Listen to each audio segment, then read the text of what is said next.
రంగారెడ్డి జిల్లా రాజేంద్రనగర్ నియోజకవర్గం మణికొండ మున్సిపాలిటీ పరిధిలోని golden temple Tirumala hills hill view apartments లో బతుకమ్మ సంబరాలు ఘనంగా జరుపుకున్నారు. ఈ క్రమంలో బతుకమ్మ పాటలతో ఆటలాడుతూ సందడి చేశారు.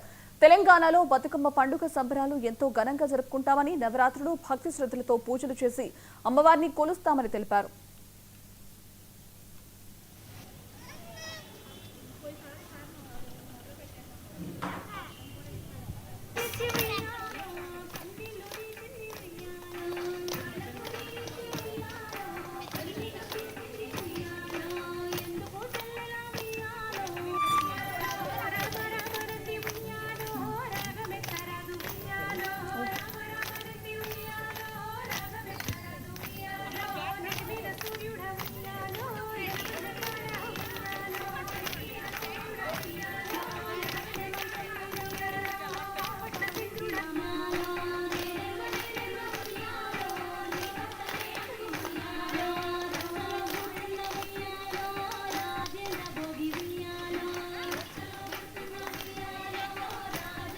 మేము Manikonda Tirumala hills road number 4లో ఉంటామండి.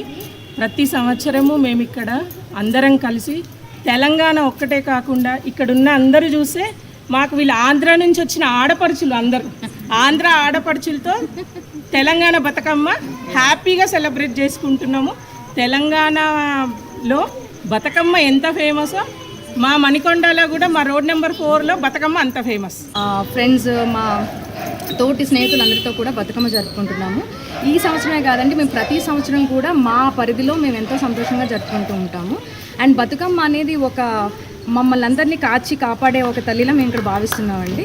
అండ్ బతుకమ్మని ఇప్పుడు మన రాధిక గారు చెప్పినట్టు మనం దేవుడిని ప్రతిరోజు పూలతో పూజిస్తాం, కానీ పూలనే ఈసారి పూజిస్తామన్నది కూడా, ఆ పూలలో ఒక అమ్మవారి రూపాన్ని చూస్తామన్నది కూడా ఇందులో చాలా ప్రత్యేకంగా చెప్పుకునేదండి.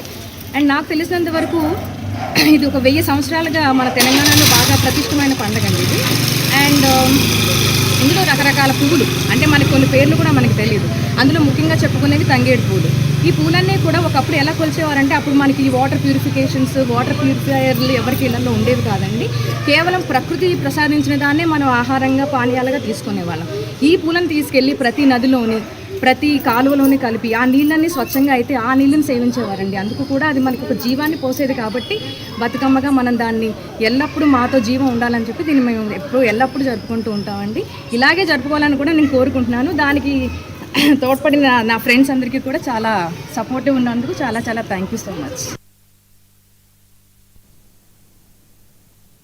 రంగారెడ్డి జిల్లా